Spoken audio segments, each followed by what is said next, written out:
My office crush told me he was single, until I saw his wife's picture on his desk. When I confronted him, he laughed. Relax, it's just for appearances. Furious, I reached out to his wife and said, you deserve to know the truth. The next day, she showed up at work with a lawyer. As security escorted him out, he screamed, what did you do? I smirked, I updated your relationship status. I work in a corporate office in Chicago. It's a typical place, rows of gray cubicles, never-ending emails, and forced small talk in the break room. When Nick, 35 male, joined the company, people noticed. He was tall, confident, and had the kind of charm that made you want to hear whatever he was saying, even if it was just about spreadsheets. He wasn't just good-looking, he knew how to hold a conversation, how to make people feel like they were the only one in the room. I won't lie, I developed a crush pretty fast. We worked on a few projects together, and he always had a way of making the most boring meetings interesting. He was flirty, but not in a creepy way. Just enough to make me wonder if there was something there. And according to him, there was. One day, we were in the break room, making coffee, and he casually said, I don't really do the whole dating app thing. I prefer to meet people the old-fashioned way. That made me pause. Was he saying he was single? I wasn't about to straight up ask, so I went with, yeah, apps are kind of exhausting. He smiled. Exactly. It's better when things happen naturally.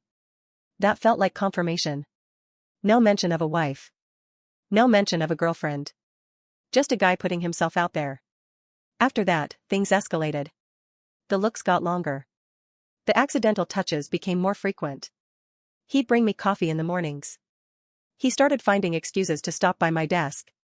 One Friday, he asked if I wanted to grab a drink after work. I had plans, but he said, another time, then. It felt like something was building. Like we were tiptoeing around something that was about to happen. Then, on Monday morning, I walked into his office to drop off some reports. And I saw it. A framed picture of him and a woman. A wedding photo. At first, I thought maybe it was an old picture. Maybe he was divorced but hadn't taken it down. Maybe it was a sister who just happened to be wearing a white dress and holding his hands at an altar. Denial. I tried to act normal. I pointed at it and said, oh, I didn't know you were married. He barely glanced at it. Yeah, he said, but don't worry, it's just for appearances. I thought I misheard him. What? He leaned back in his chair, totally unbothered. It's complicated, but it's not like that. We're married on paper, but we live separate lives. I stared at him. Separate lives? What the hell did that mean? Before I could even process it, he smirked and said, don't tell me this is a deal breaker. I don't know what I said back. I just remember leaving his office as fast as I could. All weekend, this man had been texting me, flirting with me, acting like we had something real. Now he was treating his marriage like some technicality? I went back to my desk, feeling like I'd been hit by a truck. I kept replaying everything in my head. The way he made it seem like he was open to something. The way he let me fall for it. I needed answers. That night, I went home and did what any normal person with Wi-Fi and a grudge would do. I found his wife. I sat on my couch, phone in hand, feeling my stomach twist as I scrolled through Sophia's, his wife's, Instagram. She was real. Very real. Recent pictures showed them on vacation together. Fancy dinners. Smiling selfies. Her captions were full of things like my rock. Can't believe I get to do life with you. And the worst one, married to my best friend. My hands were shaking. This wasn't some casual, half-dead marriage like Nick made it seem. This woman loved him. And unless she was one hell of an actress, she had no idea that her husband was out here telling other women he was single. I felt sick. I closed Instagram and stared at my screen. I needed to do something, but my mind was a mess. Should I tell her? Would she even believe me? Before I could decide, my phone lit up. Nick. Hey, you seemed weird today. Hope we're cool. I stared at the message. He wasn't even worried. He wasn't scared that I'd say something. That pissed me off even more. I didn't respond. Instead, I screenshotted the conversation. Just in case. The next day at work, I avoided him. I didn't go near his office. I didn't look in his direction. But it didn't matter. He found me. He stopped by my desk around noon, leaning against the partition like nothing had happened. Hey, stranger. I kept typing. Hey. He chuckled. You mad at me? I turned to look at him. Why would I be mad? He shrugged. You just ran out of my office yesterday. I took a deep breath. Nick, you should have told me you were married. He rolled his eyes, like I was making a big deal out of nothing. I told you, it's not real. I wanted to slap that smug look off his face. It's real to her. His jaw tightened, and for the first time, I saw a flicker of something. Annoyance? Worry? He didn't like that I wasn't playing along anymore. Then he leaned in, lowering his voice. Look, I like you. A lot. And if you just relax, we can still. I cut him off. You're disgusting. I grabbed my phone, ready to show him the screenshots of his wife's posts, to throw them in his face and watch him squirm. But before I could, someone cleared their throat behind him. We both turned. It was our boss. Nick, I need you in my office. Now. Nick stiffened. He glanced at me, then back at our boss. Everything okay? The look on our boss's face said no.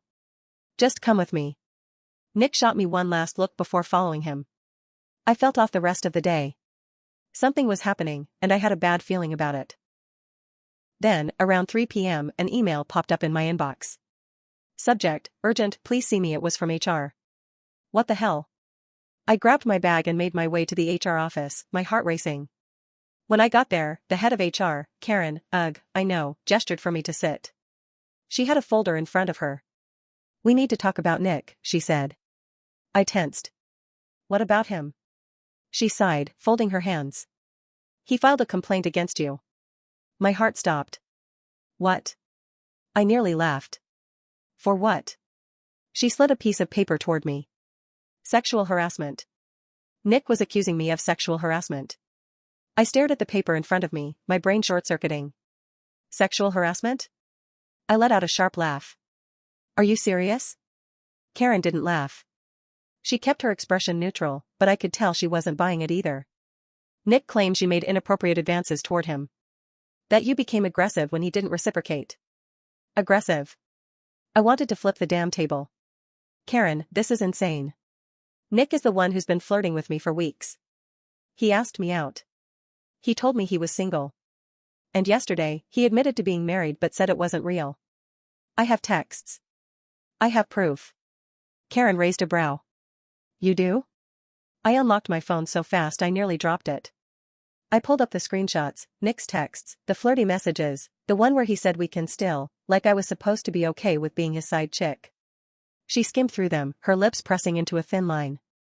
This is concerning. No kidding. Karen sighed and sat back. Look, I'll be honest.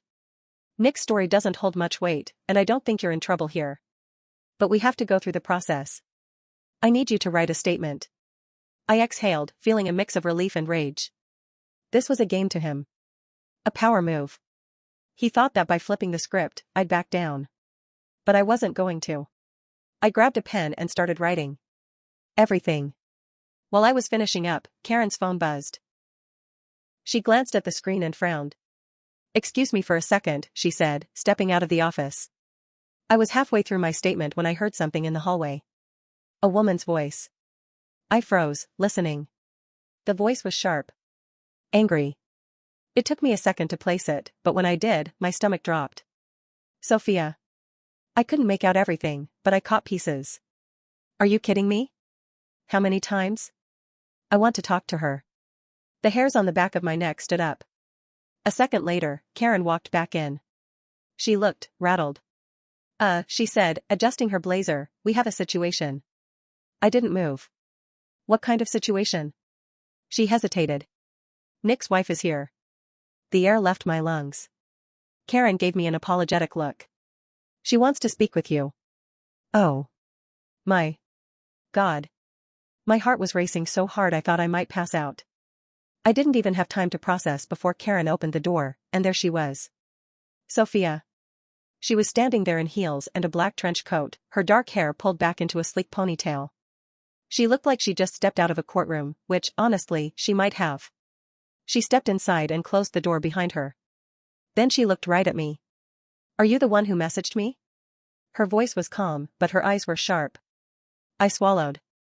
Yes. She studied me for a moment. Then, to my absolute shock, she smiled. Good. I blinked. Good? Before I could ask what she meant, she turned to Karen. I'd like to file a formal complaint against my husband. Karen looked taken aback. 4. Sophia didn't hesitate. Workplace misconduct. And fraud. My head snapped up. Fraud? Karen cleared her throat. We'd have to look into, Sophia cut her off. You should. Because I have evidence that my husband has been using company funds for personal expenses. Luxury trips. Expensive dinners. Jewelry. She pulled a thick folder out of her purse and dropped it on the desk. All billed under client entertainment. Karen's eyes widened. I was speechless. Nick wasn't just a cheater, he was a criminal. Sophia turned back to me. You did me a favor. I've suspected for a while, but I didn't have proof. Until now. I didn't know what to say. She smirked. And now? He's going to get exactly what he deserves. Before I could respond, the office door burst open. Nick. His face was red with anger, his tie loosened, like he had just realized his whole world was about to go up in flames. His eyes landed on me first. Then on Sophia. Then on the folder. He knew. And for the first time since I met him, Nick looked scared. I met his gaze and crossed my arms. Game over, asshole. Nick stood in the doorway, his breathing heavy, eyes darting between me, Sophia, and the folder sitting on the desk. For the first time since this whole thing started, he didn't look smug. He looked cornered. What the hell is this? His voice was sharp, but there was an edge of panic underneath it. Sophia didn't even flinch. She just folded her arms, her perfectly manicured nails tapping against her sleeve. This, Nicholas, is everything the company needs to fire you. And everything I need to divorce you. The color drained from his face. You don't want to do this here, he said, lowering his voice like he could somehow contain the damage. Sophia let out a short, cold laugh. Oh, I absolutely do. She turned to Karen. How many people are in this office right now? Karen, still trying to process what was happening, fumbled. Well, most of the team is at their desks. Sophia's smirk widened. Perfect. And then, she walked out into the hallway. For a second, Nick didn't move. Then he swore under his breath and ran after her. I hesitated before following, because, honestly, how could I not? By the time I stepped out, Sophia had already started talking. Loudly. Attention, everyone, she called, her voice slicing through the usual office murmur. Heads popped up from cubicles. Conversation stopped. People turned, eyes flicking from her to Nick, to me, to Karen, trying to figure out what was happening. Nick grabbed her arm, his voice a desperate whisper.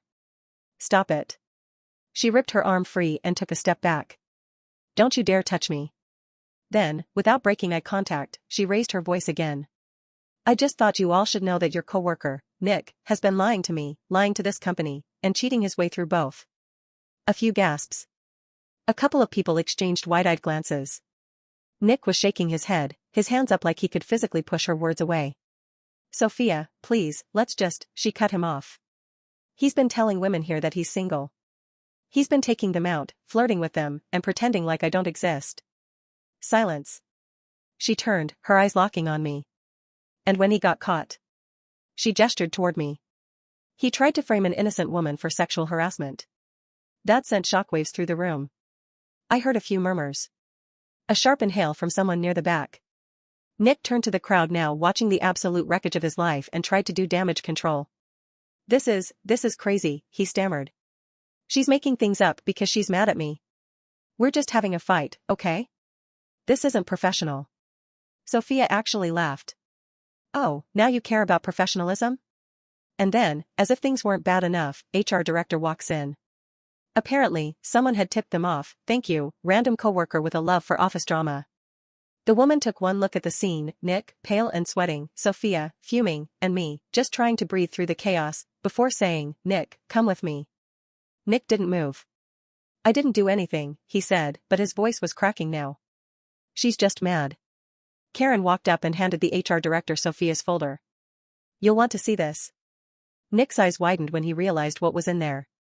And then, the final nail in the coffin, a security guard stepped forward. Sir, let's go. Nick's breath hitched. Wait, you don't understand, this isn't, he turned to me. And his face changed. I don't even know what I was expecting. An apology? A last-ditch attempt to manipulate me? But what I got? Pure, blazing hatred. His face twisted in fury, and he took a step toward me. You did this, he snarled, his voice low and dangerous. I held his gaze. And I said the one thing that had been burning in the back of my mind since this whole thing started. No, Nick. You did this to yourself. Security moved then, grabbing his arm. Nick lost it. He started shouting, at me, at Sophia, at anyone who would listen. You're ruining my life. You're a psycho. You just had to be a bitter little, but he didn't get to finish, because security was already dragging him away. The last thing I saw was his face, twisted with rage, before he was pulled into the elevator. And then, silence. I exhaled. My whole body felt like it had been in a vice grip for the past 48 hours. Sophia turned to me. You okay? I let out a small, shaky laugh. I think so. She nodded, then reached into her purse, pulled out a business card, and handed it to me. If he tries to retaliate, she said, call me. I took it. Thanks. She nodded once, then turned and walked out. People started whispering. I heard someone say holy shit. Another muttered, he deserved it. Karen cleared her throat. Well, she said, glancing around. Everyone, back to work. Slowly, people sat down. I walked back to my desk and collapsed into my chair. And then, my phone buzzed. A text. Unknown number, you think this is over? My stomach dropped. It was Nick.